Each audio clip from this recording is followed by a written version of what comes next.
Welcome to all. ഇന്ന് നമ്മൾ നോക്കാൻ പോകുന്നത് കുറച്ച് ഇമ്പോർട്ടൻ്റ് ആയിട്ടുള്ള ക്വസ്റ്റ്യൻസ് ആണ്. നമ്മുടെ ചാനലിൽ പുതിയ SCERT ക്ലാസ്സുകളും അതുപോലെ തന്നെ പഴയ SCERT ക്ലാസ്സുകളും ചെയ്യുന്നുണ്ട്. അതുപോലെ തന്നെ ഇപ്പോൾ നമ്മൾ പ്രീവിയസ് ക്വസ്റ്റ്യൻ പേപ്പേഴ്സും ആൻസർ ചെയ്യുന്നുണ്ട്. നമ്മുടെ ക്ലാസ്സുകൾ ഇഷ്ടമാണെന്നുണ്ടെങ്കിൽ നമ്മളെ സബ്സ്ക്രൈബ് ചെയ്ത് സപ്പോർട്ട് ചെയ്യുക, ലൈക്ക് ചെയ്യുക ഒക്കെ ചെയ്യാം കേട്ടോ. അപ്പോൾ നമുക്ക് ഇന്നത്തെ ക്ലാസ്സിലേക്ക് പോകാം. അപ്പോൾ ഫസ്റ്റ് ഇതിൽ പറയുന്നത് G20 രാജ്യങ്ങളുടെ ലക്ഷ്യങ്ങളിൽ പെടാത്തത് ഏതെന്നാണ് ചോദിച്ചേക്കുന്നത്. ഏതാണ് G20 രാജ്യങ്ങളുടെ ലക്ഷ്യങ്ങളിൽ പെടാത്തത്? ഇതിലേതായിരിക്കും? ഞാൻ എല്ലാത്തിനും ഓപ്ഷൻസ് വായിക്കുന്നില്ല. കാരണം എന്താണെന്ന് വെച്ചാൽ നമ്മൾ ഈ തെറ്റായിട്ടുള്ള ആൻസേഴ്സും ചിലപ്പോൾ പതിയല്ലേ നമ്മുടെ മനസ്സിലേക്ക്. അപ്പോൾ നമ്മൾ ശരിയായ ആൻസർ മാത്രം പറഞ്ഞ് പോവുകയാണെന്നുണ്ടെങ്കിൽ കുറച്ചും കൂടി എളുപ്പമായിരിക്കും തോന്നണം. അത് കാരണം ഞാൻ ഓപ്ഷൻസ് ഞാൻ വായിക്കുന്നില്ല. നോക്കാം. G20 രാജ്യങ്ങളുടെ ലക്ഷ്യങ്ങളിൽ പെടാത്തത് ഏതെന്നാണ് ചോദിച്ചേക്കുന്നത്. ഏതായിരിക്കും? ലക്ഷ്യങ്ങളിൽ പെടുന്നത് ഏതാണെന്നുള്ളത് പഠിച്ചാൽ മതി അല്ലേ. അപ്പം നമുക്ക് നോക്കാം. ആഗോള സാമ്പത്തിക വളർച്ച പുനഃസ്ഥാപിക്കുക എന്ന് പറയുന്നത് ഒരു ലക്ഷ്യമാണ്. അതുപോലെ തന്നെ രാജ്യാന്തര സാമ്പത്തിക വ്യവസ്ഥയെ ശക്തിപ്പെടുത്തുക എന്ന് പറയുന്നതും ഒരു ലക്ഷ്യമാണ്. രാജ്യാന്തര ധനകാര്യ സ്ഥാപനങ്ങളുടെ നവീകരണവും എന്താണ്? ഒരു ലക്ഷ്യമാണ്. അപ്പോൾ G20 രാജ്യങ്ങളുടെ ലക്ഷ്യങ്ങളിൽ പെടാത്തെന്ന് പറയുന്നത് B ആണ്. ബാക്കി 3 പെടുന്നവയാണ്. ഏതൊക്കെയാണ്? ആഗോള സാമ്പത്തിക വളർച്ച പുനഃസ്ഥാപിക്കുക, രാജ്യാന്തര സാമ്പത്തിക വ്യവസ്ഥയെ ശക്തിപ്പെടുത്തുക, രാജ്യാന്തര ധനകാര്യ സ്ഥാപനങ്ങളുടെ നവീകരണം എന്നിവയൊക്കെയാണ് എന്തിൽ വരുന്നത്? G20 രാജ്യങ്ങളുടെ ലക്ഷ്യങ്ങളിൽ പെടുന്നത്. G20 എന്ന് പറയുന്നത് 2023 അല്ലേ. 2023 G20 എന്ന് പറയുന്ന സമ്മേളനം നടന്നത്. നെക്സ്റ്റ് ക്വസ്റ്റ്യൻ നോക്കാം. ഇന്ത്യൻ നാവികനായ അഭിലാഷ് ടോമി സമുദ്രമാർഗം ലോകം ചുറ്റി സഞ്ചരിച്ച് മുംബൈയിൽ തിരിച്ചെത്തിയതെന്നാണ്. എന്നായിരുന്നു ഇന്ത്യൻ നാവികനായിട്ടുള്ള അഭിലാഷ് ടോമി ലോകം ചുറ്റി സഞ്ചരിച്ചിട്ട് മുംബൈയിലേക്ക് എത്തിയത്? ഇത് SCERT കൊടുത്തിട്ടുള്ള അതേ ഭാഗം കേട്ടോ. അപ്പോൾ നമുക്ക് നോക്കാം. രണ്ടാമത്തെ ആൻസർ എന്ന് പറയുന്നത് C ആണ്. 2013 മാർച്ച് 31 തിരിച്ചെത്തിയത്. 2013 മാർച്ച് 31 തിരിച്ചെത്തിയത്. അപ്പോൾ നമുക്ക് SCERTയിൽ ഇതെങ്ങനെയാണ് കൊടുത്തിരിക്കുന്നത് നോക്കാം. SCERT കൊടുത്തിരിക്കുന്നത് ഇന്ത്യൻ നാവികനായ അഭിലാഷ് ടോമി കേരളത്തിലെ എറണാകുളം ജില്ലയിലുള്ള തൃപ്പൂണിത്തുറയിലാണ് ജനിച്ചത്.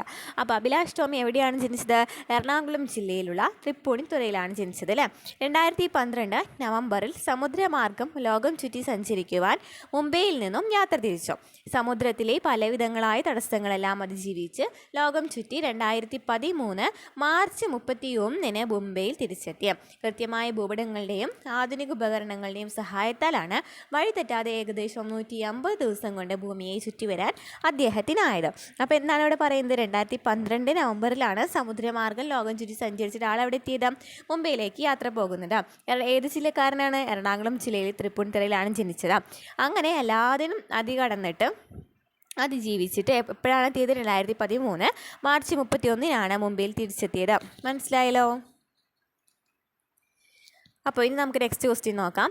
സമപന്തി ഭോജനം സംഘടിപ്പിച്ച സാമൂഹ്യ പരിഷ്കർത്താവ് ആരാണ്? സമപന്തി ഭോജനം സംഘടിപ്പിച്ചത് ആരായിരുന്നു? സമപന്തി ഭോജനം സംഘടിപ്പിച്ചത് ആരാണ്? വൈകുണ്ഠസ്വാമികളാണ്. വൈകുണ്ഠസ്വാമികളാണ് സമപന്തി ഭോജനം സംഘടിപ്പിച്ചത്. ആരാണ്? വൈകുണ്ഠസ്വാമികളാണ്. അപ്പോൾ വൈകുണ്ഠസ്വാമികളെ കുറിച്ച് പറയുകയാണെന്നുണ്ടെങ്കിൽ അദ്ദേഹം 1809 ജനിച്ചത്. 1851 മരിച്ചത്. 1809 ജനിച്ചത്. 1851 മരിക്കുന്നത് കേട്ടോ. അപ്പോൾ അദ്ദേഹത്തിൻ്റെ ജനനം സ്വാമിത്തോപ്പ് കന്യാകുമാരിക്കടുത്തുള്ള സ്വാമിത്തോപ്പിലാണ് വൈകുണ്ഠസ്വാമികൾ ജനിച്ചത്. വൈകുണ്ഠസ്വാമികളുടെ റിയൽ നെയിം എന്ന് പറയുന്നത് മുത്തുകുട്ടി മുടിച്ചൂടും പെരുമാൾ എന്നൊക്കെയാണ്. ഇതൊക്കെയാണ് മുത്തുകുട്ടി, അതുപോലെ തന്നെ മുടിച്ചൂടും പെരുമാൾ എന്നാണ്. അദ്ദേഹത്തിൻ്റെ ദാർശനികതയാണ് അയ്യാവഴി. ഇമ്പോർട്ടൻ്റ് ആണ് കേട്ടോ. അയ്യാവഴിയാണ് അദ്ദേഹത്തിൻ്റെ ദാർശനികത. മഹാവിഷ്ണുവിൻ്റെ അവതാരമെന്ന് സ്വയം വിശേഷിപ്പിച്ചിട്ടുണ്ടായിരുന്നു. അതുപോലെ തന്നെ ജാതി ഒന്ന്, മതം ഒന്ന്, കുലം ഒന്ന്, ദൈവം ഒന്ന്, ലോകം ഒന്നൊക്കെ എന്നിങ്ങനെയൊക്കെ പറഞ്ഞത് ആരാണ്? വൈകുണ്ഠസ്വാമികളാണ്. ഇനി അദ്ദേഹത്തിൻ്റെ മെയിനായിട്ടുള്ളൊരു സമാജമുണ്ടല്ലോ അല്ലേ. സമപന്തി ഭോജനം പോലെ തന്നെ മെയിനായിട്ടുള്ളൊരു ഇതാണ് സമത്വ സമാജം എന്ന് പറയുന്നത്. അപ്പോൾ സമത്വ സമാജം സ്ഥാപിച്ചത് ആരാണ്? 1836 സമത്വ സമാജം സ്ഥാപിച്ചിട്ടുണ്ടായിരുന്നു. വൈകുണ്ഠസ്വാമികൾ. ഏതായിരുന്നു വർഷം പറയുന്നത്? 1836. 1836 വൈകുണ്ഠസ്വാമികൾ സമത്വ സമാജം സ്ഥാപിച്ചത്. ബ്രിട്ടീഷുകാരെ വൈറ്റ് ഡേവിൾ എന്ന് വിശേഷിപ്പിച്ചത് ആരാണ്? വൈകുണ്ഠസ്വാമികളാണ് ബ്രിട്ടീഷുകാരെ വൈറ്റ് ഡേവിൾ എന്ന് വിശേഷിപ്പിച്ചത്. പിന്നെന്തൊക്കെയാണ്? മുന്തിരി കിണറുകൾ നിർമ്മിച്ചിട്ടുണ്ടായിരുന്നു. വൈകുണ്ഠസ്വാമികൾ മുന്തിരി കിണറുകൾ നിർമ്മിച്ചിട്ടുണ്ടായിരുന്നു. അതായത് എല്ലാവർക്കും ജാതി മത ഭേദമന്യേ എല്ലാവരും കുടിക്കാനുള്ള ഇതിനെയാണ് മുന്തിരി കിണർ എന്ന് പറയുന്നത്. കണ്ണാടി പ്രതിഷ്ഠ നടത്തിയ ആദ്യത്തെ നേതാവാണ് വൈകുണ്ഠസ്വാമികൾ. നിഴൽ താങ്കൾ എന്ന പേരിൽ ക്ഷേത്രങ്ങൾ നിർമ്മിച്ചിട്ടുണ്ടായിരുന്നു. കണ്ണാടി പ്രതിഷ്ഠ നടത്തിയ ആദ്യത്തെ നേതാവാണ് വൈകുണ്ഠസ്വാമികൾ എന്നാണ് പറഞ്ഞത്. കണ്ണാടി പ്രതിഷ്ഠ നടത്തിയ ആദ്യത്തെ നേതാവാണ് വൈകുണ്ഠസ്വാമികൾ. ചാനാലഹളയ്ക്ക് നേതൃത്വം നൽകിയതാരാണ്? വൈകുണ്ഠസ്വാമികളാണ് ചാനാലഹളയ്ക്ക് നേതൃത്വം നൽകിയത്. അദ്ദേഹത്തിൻ്റെ ബുക്സാണ് അഖിലത്തിരുട്ട്, അമ്മാനെ അരുൾ നൂല്, അങ്ങനെ അരുളല്ലേ ഒക്കെ ഇരുട്ടും അരുളൊക്കെ ആയിട്ട് ബന്ധപ്പെട്ടല്ലേ വരുന്നത്. അഖിലത്തിരുട്ട്, അമ്മാനെ അരുൾ നൂലൊക്കെ വൈകുണ്ഠസ്വാമികളുടെ ബുക്സാണ്. അപ്പോൾ നമുക്കൊന്നുകൂടി പറഞ്ഞു നോക്കാം. വൈകുണ്ഠസ്വാമികൾ ജനിച്ചത് 1109 സ്വാമിത്തോപ്പ്, കന്യാകുമാരിക്കടുത്തുള്ള സ്വാമിത്തോപ്പിലാണ്. അദ്ദേഹത്തിൻ്റെ മരണം 1151. റിയൽ നെയിം മുത്തുകുട്ടി മുടിച്ചൂടും പെരുമാൾ എന്നൊക്കെയാണ്. ഫിലോസഫി അല്ലെങ്കിൽ ദാർശനികത അയ്യാവഴി എന്നാണ്. മഹാവിഷ്ണുവിൻ്റെ അവതാരമെന്ന് സ്വയം വിശേഷിപ്പിച്ചിട്ടുണ്ടായിരുന്നു. അതുപോലെ തന്നെ ജാതി ഒന്ന്, മതമൊന്ന്, കുലമൊന്ന്, ദൈവമൊന്ന്, ലോകമൊന്ന്, മനുഷ്യനെന്ന് പറഞ്ഞതും വൈകുണ്ഠസ്വാമികളാണ്. സമത്വ സമാജം 1136 സമത്വ സമാജം സ്ഥാപിച്ചിട്ടുണ്ട്. മുന്തിരി കിണറുകൾ നിർമ്മിച്ചു. നിഴൽ താങ്കൾ എന്ന പേരിൽ ക്ഷേത്രങ്ങൾ, ആരാധനാലയങ്ങൾ നിർമ്മിച്ചു. കണ്ണാടി പ്രതിഷ്ഠ നടത്തിയ ആദ്യത്തെ നേതാവാണ്. ചാനാലഹളയ്ക്ക് നേതൃത്വം നൽകി. ബുക്സാണ് അഖിലത്തിരട്ട്, അമ്മാനി അരുൾ നൂൽ എന്ന് പറയുന്ന ബുക്സ്. ഓക്കെയാണല്ലോ. അപ്പോൾ വൈകുണ്ഠസ്വാമികളെ കുറിച്ച് നമ്മൾ പറഞ്ഞു അല്ലേ. നമുക്ക് അടുത്ത ആൾക്കാരെ ആരൊക്കെ നോക്കാം. ഓപ്ഷനിൽ നൽകിയിട്ടുള്ളതാണ് സഹോദരൻ അയ്യപ്പനെ കുറിച്ചിട്ട് നൽകിയിട്ടുണ്ട് അല്ലേ. അപ്പോൾ സഹോദരൻ അയ്യപ്പൻ എന്ന് പറയുന്ന ആൾ ആരാണ്? സഹോദരൻ അയ്യപ്പൻ നോക്കാം. സഹോദരൻ അയ്യപ്പൻ ആരാന്ന്? സഹോദരൻ അയ്യപ്പൻ്റെ ഭർത്തൻ സമാധി പറയുന്നത് ചിറായി, എറണാകുളം ജില്ലയിലെ ചിറായിലാണ് ആര് ജനിക്കുന്നത്? സഹോദരൻ അയ്യപ്പൻ ജനിക്കുന്നത്. സഹോദരൻ അയ്യപ്പൻ്റെ പ്രധാനപ്പെട്ട ഓർഗനൈസേഷനാണ് വിദ്യാപോഷിണി സഭ എന്ന് പറയുന്നത്. അതുപോലെ തന്നെ സഹോദര സംഘം ചോദിക്കാറുണ്ട് കേട്ടോ. അപ്പോൾ സഹോദര സംഘം സ്ഥാപിച്ചത് 1917 സഹോദര സംഘം സ്ഥാപിച്ചത്. അപ്പോൾ സഹോദര സംഘം സ്ഥാപിച്ചത് ആരാന്ന് പറഞ്ഞു? സഹോദരൻ അയ്യപ്പനാണ്. 1917 വിദ്യാപോഷിണി സഭ. സഹോദരൻ അയ്യപ്പൻ്റെ ഓർഗനൈസേഷനാണ് ശ്രീനാരായണ സേവക് സമാജം. ഇനി പബ്ലിക്കേഷൻസ് എന്തൊക്കെയാണ്? വേലക്കാരൻ, യുക്തിവാദി, സഹോദരൻ എന്ന് പറയുന്നതൊക്കെ. യുക്തിവാദിനെ കുറിച്ചാണ് പറയുന്നത്. യുക്തിവാദി സംഘത്തിൻ്റെ സ്ഥാപകൻ ആരാണ്? MC ജോസഫാണ് യുക്തിവാദി സംഘത്തിൻ്റെ സ്ഥാപകൻ. കൊച്ചിയിലും തിരുകൊച്ചിയിലും മന്ത്രിയായിട്ടുള്ള സാമൂഹ്യ പരിഷ്കർത്താവാണ് സഹോദരൻ അയ്യപ്പൻ. തിരുകൊച്ചിയിലും മന്ത്രിയായിട്ടുള്ള സാമൂഹ്യ പരിഷ്കർത്താവാണ്. അപ്പോൾ സഹോദരൻ അയ്യപ്പനെ കുറിച്ചിട്ട് നാം എന്താണ് പറഞ്ഞത്? ബർത്തും സമാധിയും ചിറായി, എറണാകുളത്താണ്. ഓർഗനൈസേഷൻ ശ്രീനാരായണ സേവക് സമാജ് എന്നാണ്. വിദ്യാപോഷിണി സഭ, അതുപോലെ തന്നെ സഹോദര സംഘം സ്ഥാപിച്ചു 1917. പബ്ലിക്കേഷൻസ് വേലക്കാരൻ, യുക്തിവാദി, സഹോദരൻ എന്നൊക്കെയാണ്. യുക്തിവാദി സംഘത്തിൻ്റെ സ്ഥാപകനാരാണ്? MC ജോസഫാണ്. കൊച്ചിയിലും തിരുകൊച്ചിയിലും മന്ത്രിയായിട്ടുള്ള സാമൂഹ്യ പരിഷ്കർത്താവാണ് സഹോദരൻ അയ്യപ്പൻ. ഓക്കെ ആണല്ലോ. നെക്സ്റ്റ് ഓപ്ഷനിൽ നൽകിയിട്ടുള്ളത് ആരാണ്? ശ്രീനാരായണ ഗുരു ആണല്ലേ. ശ്രീനാരായണ ഗുരുവിനെ കുറിച്ചിട്ട് നമുക്ക് നോക്കാം. ശ്രീനാരായണ ഗുരുവിനെ കുറിച്ച് പറയുകയാണെന്നുണ്ടെങ്കിൽ കുറേ ഉണ്ട്. അപ്പോൾ നമുക്ക് പതുക്കനെ പറഞ്ഞ് ഇമ്പോർട്ടൻ്റ് ആയിട്ടുള്ളത് കുറച്ച് പറഞ്ഞു പോകാം കേട്ടോ. എല്ലാതും ഞാൻ എടുത്തിട്ടില്ല. ശ്രീനാരായണ ഗുരുവിൻ്റെ ജനനം പറയുന്നത് 1856 ഓഗസ്റ്റ് 20 ചെമ്പഴന്തിയിലാണ് ശ്രീനാരായണ ഗുരു ജനിച്ചത്. അതുപോലെ ശ്രീനാരായണ ഗുരു മരിച്ചത് 1928 ശിവഗിരിയിലാണ്. അപ്പോൾ ചെമ്പഴന്തിയിലാണ് ജനനം, ശിവഗിരിയിലാണ് മരണം. ഇനി ശ്രീനാരായണ ഗുരുവിൻ്റെ ജനനവും മരണവും ഒക്കെ ഹോളിഡേ ആയിട്ട് ആഘോഷിക്കുന്നുണ്ട്. ഇനി വീട് എവിടെയാണ്? വയൽവാരത്താണ്. കേരളത്തിലെ സാമൂഹ്യ നവോത്ഥാനത്തിൻ്റെ പിതാവ് എന്ന് പറയുന്നത് ശ്രീനാരായണ ഗുരുവാണ്. കേരളത്തിലെ സാമൂഹ്യ നവോത്ഥാനത്തിൻ്റെ പിതാവ് എന്ന് പറയുന്നത്. അപ്പോൾ ഇന്ത്യൻ നവോത്ഥാനത്തിൻ്റെ പിതാവ് ആരായിരിക്കും? രാജാ റാം മോഹൻ റായ് ആണ് ഇന്ത്യൻ നവോത്ഥാനത്തിൻ്റെ പിതാവ്. പടിഞ്ഞാറൻ ഇന്ത്യയുടെ നവോത്ഥാനത്തിൻ്റെ പിതാവ് ആരാണ്? MG റാനഡെയാണ്. ഓക്കെ ആണല്ലോ. അപ്പോൾ നവോത്ഥാനം എന്ന് പറയുന്നത്, നവോത്ഥാനത്തെക്കുറിച്ച് പറയുകയാണെന്നുണ്ടെങ്കിൽ എന്തൊക്കെ പറയാം? റീബർത്ത് എന്നാണ് നവോത്ഥാനത്തിൻ്റെ അർത്ഥം. നവോത്ഥാനം ആരംഭിച്ച രാജ്യം ഇറ്റലിയാണ്. നവോത്ഥാനത്തിൻ്റെ പിതാവ് പെട്രാക്കാണ്. നവോത്ഥാനത്തിൻ്റെ പ്രഭാത നക്ഷത്രം ഡാൻഡെയാണ്. നവോത്ഥാനം എന്ന് വെച്ചാൽ മാനവികത എന്നാണ് അർത്ഥം. അപ്പോൾ എന്തൊക്കെ പറഞ്ഞു? നവോത്ഥാനം എന്ന് പറയുന്നത് ആരംഭിച്ചത് ഇറ്റലിയിൽ നിന്നാണ്.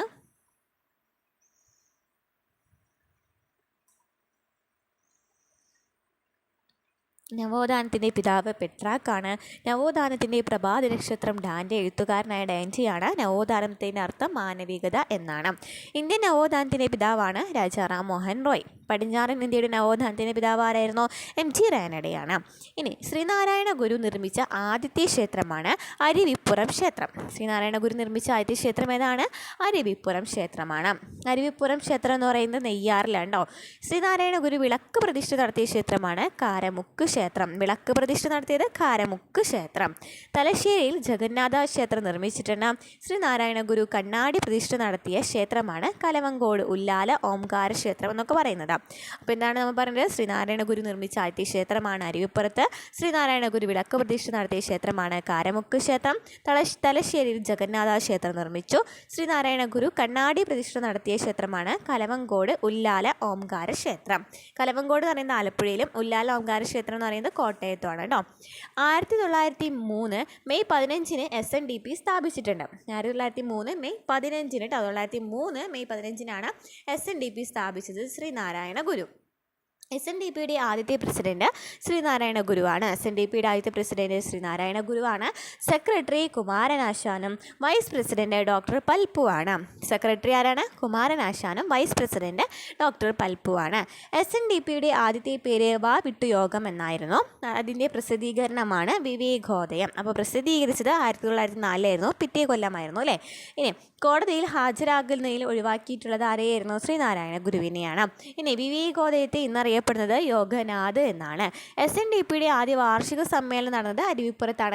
അല്ലേ ആദ്യത്തെ ക്ഷേത്ര പ്രതിഷ്ഠ നടത്തിയത്. അപ്പോൾ അരുവിപ്പുറത്താണ് SNDPയുടെ ആദ്യത്തെ വാർഷിക സമ്മേളനം നടന്നത്. അപ്പോൾ എന്താ പറഞ്ഞു? SNDPനെ കുറിച്ച് പറഞ്ഞു അല്ലേ. 1903 മെയ് 15 SNDP സ്ഥാപിച്ചത്. SNDPയുടെ ആദ്യത്തെ പ്രസിഡന്റാണ് ശ്രീനാരായണ ഗുരു. സെക്രട്ടറി കുമാരനാശാനും വൈസ് പ്രസിഡന്റ് ഡോക്ടർ പൽപ്പുമാണ്. SNDPയുടെ ആദ്യത്തെ പേര് വാവിട്ട് യോഗമെന്നും പ്രസിദ്ധീകരണമാണ് വിവേകോദയം എന്ന് യോഗനാഥ് എന്നറിയപ്പെടുന്നു. ഇനി SN ട്രസ്റ്റ് സ്ഥാപിച്ചത് ആരാണ്? അപ്പോൾ R ശങ്കറാണ് കേട്ടോ. ഇനി നമുക്ക് കുറച്ച് ഇയേഴ്സാണ് പഠിക്കാനുള്ളത്. നമുക്ക് ശ്രീനാരായണ ഗുരുവിനെ കുറിച്ചിട്ട് നമുക്ക് കുറച്ചധികം പഠിക്കാനുള്ള കാരണം ഞാൻ ഇയേഴ്സ് ഒന്നും പറയുന്നില്ല. അതിൽ ഇമ്പോർട്ടൻ്റ് ആയിട്ട് ഞാൻ പറഞ്ഞുതരാം. ഗാന്ധിജിയുടെ സന്ദർശനം ശിവഗിരിയിൽ വെച്ചിട്ട് ഗാന്ധിജി സന്ദർശിച്ചിട്ടുണ്ടായിരുന്നു ശ്രീനാരായണ ഗുരുവിനെ. ആ വർഷമാണ് 1925 എന്ന് പറയുന്നത്. അതുപോലെ തന്നെ ടാഗോർ സന്ദർശിച്ചിട്ടുണ്ടായിരുന്നു. അത് 1922 അപ്പോൾ 2-3 ഇയേഴ്സ് മാത്രമേ ഞാൻ ഇമ്പോർട്ടൻ്റ് പറഞ്ഞുതരാം കേട്ടോ. കാരണം ശ്രീനാരായണ ഗുരുവിനെ കുറിച്ച് ഞാൻ വേറൊരു ടോപ്പിക് എടുക്കാം. അത്യാവശ്യം അധികം ഉണ്ട് പഠിക്കാനായിട്ട്. അപ്പോൾ ഞാൻ പറഞ്ഞു തരാം. 1900 ജസ്റ്റ് ഒന്ന് വായിച്ചിട്ട് ഞാൻ തരാം, ഒന്ന് പറഞ്ഞു തരാം. അത് ശ്രദ്ധിച്ചിരിക്കാം. കുറച്ചുകൂടി ഇമ്പോർട്ടൻ്റ് ആയിട്ടുള്ള ഇയേഴ്സ് ഞാൻ ഒന്നും കൂടി എടുത്തെടുത്ത് പറയാം കേട്ടോ. അപ്പോൾ 1904 ശിവഗിരി ആശ്രമം സ്ഥാപിച്ചത്. 1912 ശാരദാമഠം സ്ഥാപിച്ചത്. 1913 ആലുവ അദ്വൈത ആശ്രമം സ്ഥാപിച്ചത്. 1915 മിശ്ര ഭോജനം. 16 സംസ്കൃത സ്കൂൾ സ്ഥാപിച്ചു. 18 ആദ്യത്തെ ശ്രീലങ്കൻ സന്ദർശനം. 1918 ആദ്യത്തെ ശ്രീലങ്കൻ സന്ദർശനം. ഇമ്പോർട്ടൻ്റ് ആണ് കേട്ടോ. 1920 കാരമുക്ക് നിലവിളക്ക് പ്രതിഷ്ഠ.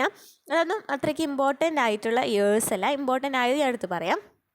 1922 ടാഗോറിൻ്റെ സന്ദർശനം ശിവഗിരിയിൽ. അപ്പോൾ ടാഗോറിൻ്റെ സന്ദർശനം ശിവഗിരിയിൽ എന്നാണ് 1922 ടാഗോർ ഗുരുവിനെ സന്ദർശിക്കുമ്പോൾ കൂടെ ഉണ്ടായിരുന്ന വ്യക്തി ചോദിക്കാറുണ്ട് CF ആൻഡ്രൂസിന് അറിയപ്പെടുന്നത് ദീനബന്ധു എന്നാണ്. ദീനബന്ധു എന്നറിയപ്പെടുന്നത് CF ആൻഡ്രൂസ് ആണ്. ടാഗോർ ഗുരുവിനെ സന്ദർശിക്കുമ്പോൾ കൂടെ ഉണ്ടായിരുന്ന വ്യക്തി.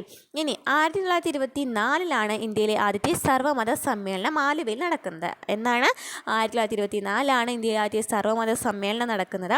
ഒരു ജാതി, ഒരു മതം, ഒരു ദൈവം, മനുഷ്യൻ എന്നാണ് അല്ലേ പറയുന്നത്. 1925 ഗാന്ധിജിയുടെ സന്ദർശനം ശിവഗിരിയിൽ.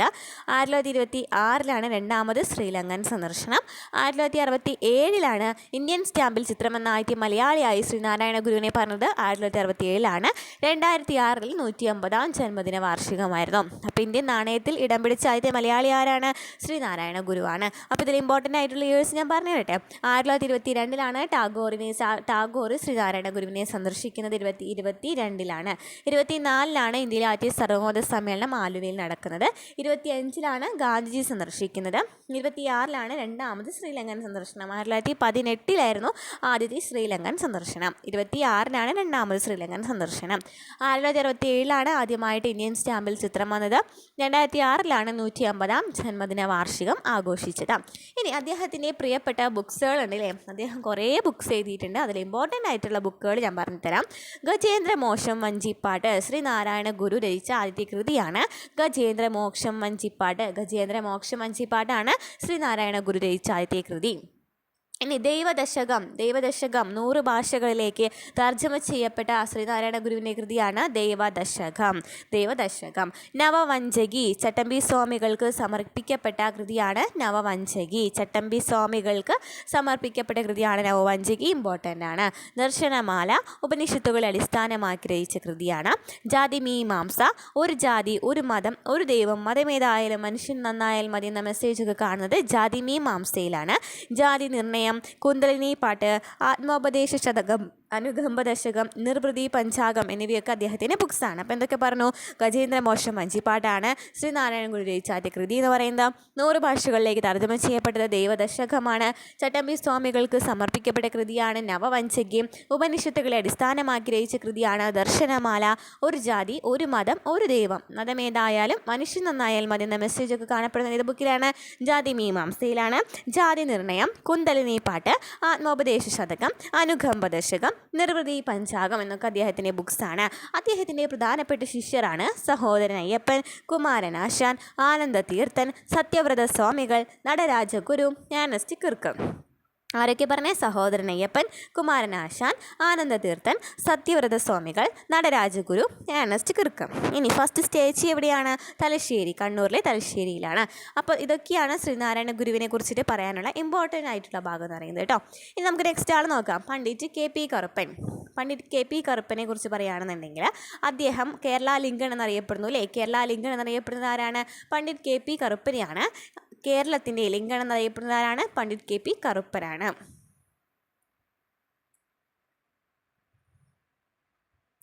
പണ്ഡിറ്റ് കെ.പി. കറുപ്പനാണ് കേരള ലിങ്കൺ എന്നറിയപ്പെടുന്നത്. പിന്നെ എന്തൊക്കെ പറയാം നമുക്ക് കറുപ്പനെ കുറിച്ചിട്ട് എപ്പോഴും ചോദിക്കാറുള്ള ഒരു ക്വസ്റ്റ്യൻ ഉണ്ടല്ലോ അല്ലേ? എന്തുട്ടായിരുന്നു ചോദിക്കാറുള്ളത്?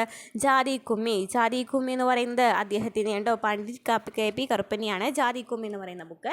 അപ്പോൾ ജാതി കുമ്മി എന്ന് പറയുന്നത് പണ്ഡിറ്റ് കെ.പി. കറുപ്പനെയാണ്. അദ്ദേഹം ജനിച്ചത് ചേരനെല്ലൂർ, എറണാകുളം ജില്ലയിലെ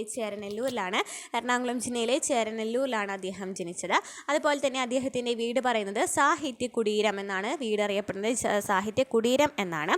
ഇനി അറിയ സമാജം സ്ഥാപിച്ചത് 1907 അറിയ സമാജം സ്ഥാപിച്ചത് പണ്ഡിറ്റ് കെ.പി. കറുപ്പനാണ്. കൊച്ചി പുലയ മഹാസഭ സ്ഥാപിച്ചിട്ടുണ്ട്. സ്ഥാപിച്ചു. കായൽ സമ്മേളനം നടത്തിയിട്ടുണ്ട്. കായൽ സമ്മേളനം നടത്തിയത് പണ്ഡിറ്റ് കെ.പി. കറുപ്പനാണ്. അപ്പോൾ പണ്ഡിറ്റ് കെ.പി. കറുപ്പനെ കുറിച്ച് പറഞ്ഞ എന്താണ്? കേരള ലിങ്കൺ എന്നറിയപ്പെടുന്നു. ജാതി കുമ്മി എന്ന് പറയുന്ന ഒരു ബുക്കുണ്ട്. 1904 അത് ആക്കിയിട്ടുണ്ടായിരുന്നത്. ബർത്ത് പ്ലേസ് ചേരനെല്ലൂർ, എറണാകുളത്താണ്.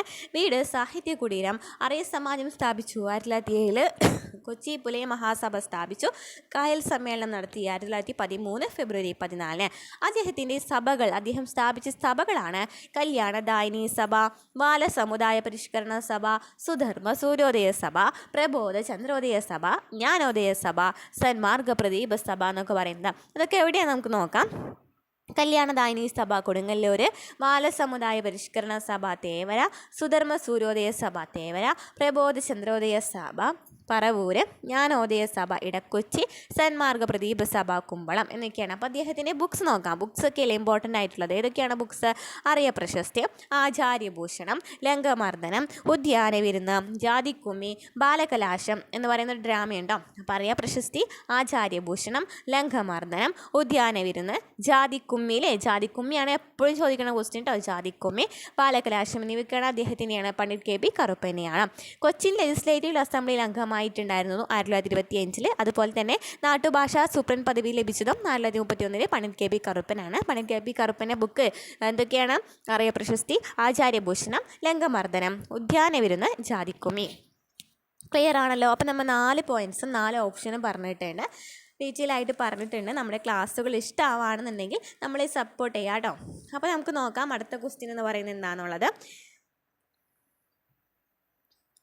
അടുത്ത ക്വസ്റ്റ്യൻ എന്ന് പറയുന്നത് താഴെ പറയുന്നവയിൽ ഉഷ്ണമരുഭൂമിയിലെ ഗോത്രവർഗ്ഗങ്ങൾ ഏതെല്ലാം? താഴെ പറയുന്നവയിൽ ഉഷ്ണമരുഭൂമിയിലെ ഗോത്രവർഗ്ഗങ്ങൾ ഏതെല്ലാം എന്നാണ് ചോദിച്ചേക്കുന്നത്. ഏതൊക്കെയാണ് ഉഷ്ണമരുഭൂമിയിലെ ഗോത്രവർഗ്ഗങ്ങൾ എന്ന് പറയുന്നത്? നോക്കിയേ. ആൻസർ വരുന്നത് ബുഷ്മൻ തോറക്കാണ് ഉഷ്ണമരുഭൂമിയിലെ ഗോത്രവർഗ്ഗങ്ങൾ എന്ന് പറയുന്നത്. ബുഷ്മൻ തോറക്ക. നെക്സ്റ്റ് ക്വസ്റ്റ്യൻ, ബച്പൻ ബച്ചാവോ ആന്തോളൻ എന്ന സംഘടനയുമായി ബന്ധപ്പെട്ട വ്യക്തി ആരാണ്? ബച്പൻ ബച്ചാവോ സമ്മേളനവുമായി ബന്ധപ്പെട്ട വ്യക്തി ആരാണ്? കൈലാഷ് സത്യാർത്ഥി ബി ആണ് ആൻസർ. ബച്പൻ ബച്ചാവോ ആന്തോളൻ എന്ന സംഘടനയുമായി ബന്ധപ്പെട്ട വ്യക്തിയാണ് കൈലാഷ് സത്യാർത്ഥി. നെക്സ്റ്റ് രണ്ട് ലൈൻസ് നൽകിയിട്ടുണ്ട് അല്ലേ. മീൻ വിറ്റ് പകരം നേടിയ നെൽക്കുമ്പാരം കൊണ്ട് വീടും ഉയർന്ന തോണികളും തിരിച്ചറിയാൻ പാടില്ലാതായി. ഈ വരികൾ ഉൾക്കൊള്ളുന്ന സംഘകാല കൃതി തിരിച്ചറിയുക എന്നാണ് പറഞ്ഞിരിക്കുന്നത്. ഇതിൻ്റെ ആൻസർ വരുന്നത് പുറനാനൂറാണ് ഇതിൻ്റെ ആൻസർ വരുന്നത്. അപ്പോൾ സംഘകാല കൃതികളെ കുറിച്ച് നമുക്ക് നോക്കാം. സംഘകാല കൃതികൾ എന്ന് പറയുന്നത് എത്ര സംഘകാല കൃതികളുണ്ട്? കുറേ ഉണ്ട് അല്ലേ സംഘകാല കൃതികൾ എന്ന് പറയുന്നത്.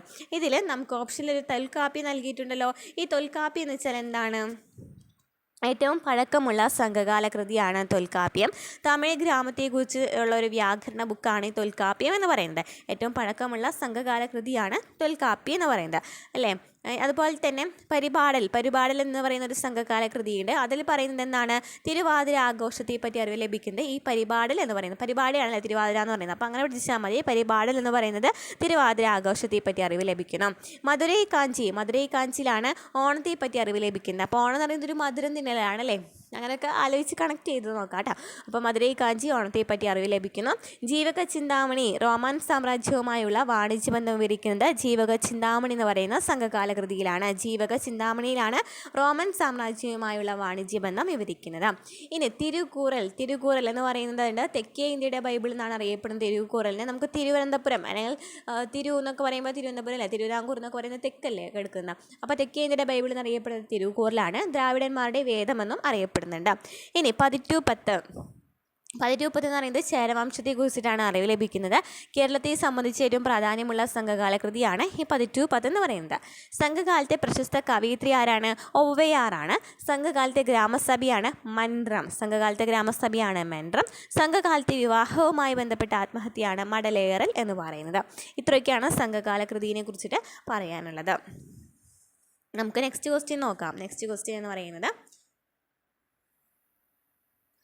ഉൽപാദനത്തിന് ഉപയോഗിക്കുന്നതും കാണാനും സ്പർശിക്കാനും കഴിയുന്നതുമായ മനുഷ്യനിർമ്മിത വസ്തുക്കളെ എന്തെന്നാണ് പറയുന്നത് എന്നാണ് ക്വസ്റ്റ്യൻ.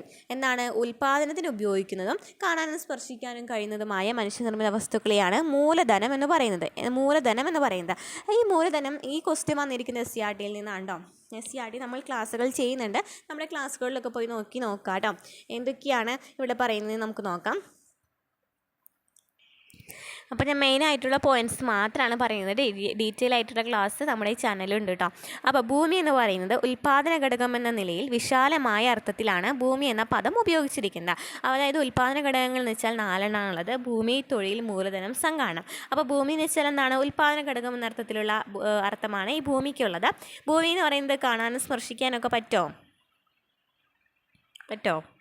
നോക്കിയ ഉൽപ്പാദന പ്രക്രിയയിൽ ഉൾപ്പെട്ടിട്ടുള്ള എല്ലാ ഘടകങ്ങൾക്കും പ്രതിഫലം ലഭിക്കുന്നുണ്ട്. അപ്പോൾ ഭൂമിയുടെ പ്രതിഫലം എന്താണ്? ഭൂമിയുടെ പ്രതിഫലമാണ് പാട്ടം എന്ന് പറയുന്നത് കേട്ടോ. ഭൂമിയുടെ പ്രതിഫലമാണ് പാട്ടം. അപ്പോൾ ഭൂമിയുടെ പ്രതിഫലം എന്താണ്? പാട്ടമാണ് ഭൂമിയുടെ പ്രതിഫലം. നെക്സ്റ്റ് തൊഴിലാണ്. തൊഴിൽ എന്ന് വെച്ചാൽ ഏതൊരു ഉൽപ്പന്നത്തിനും സജീവമായിട്ട് പ്രവർത്തിക്കുന്ന ഒരു ഘടകമല്ലേ തൊഴിലെന്ന് പറയുന്നത് അല്ലേ. തൊഴിലാളികളുടെ അധ്വാനശേഷിയാണ് തൊഴിൽ ഉപയോഗിക്കുന്നത് അല്ലേ. തൊഴിൽ ഉപയോഗിക്കുന്നത്. അതുപോലെ തന്നെ ഇപ്പോൾ കയർ വ്യവസായമാണെന്നുണ്ടെങ്കിലും ശരി, യന്ത്രങ്ങൾ പ്രവർത്തിക്കുന്നതിനൊക്കെ തൊഴിലാളികൾ വരുന്നുണ്ട് അല്ലേ. അപ്പോൾ അവിടുത്തെ പ്രതിഫലം എന്ന് പറയുന്നത് എന്താണ്? പ്രതിഫലം എന്ന് പറയുന്നത് പണമായിട്ടാണ് ലഭിക്കുന്നത്, അല്ലെങ്കിൽ കൂലിയാണ് അല്ലേ. പ്രതിഫലം എന്ന് പറയുന്നത് എന്താണ്?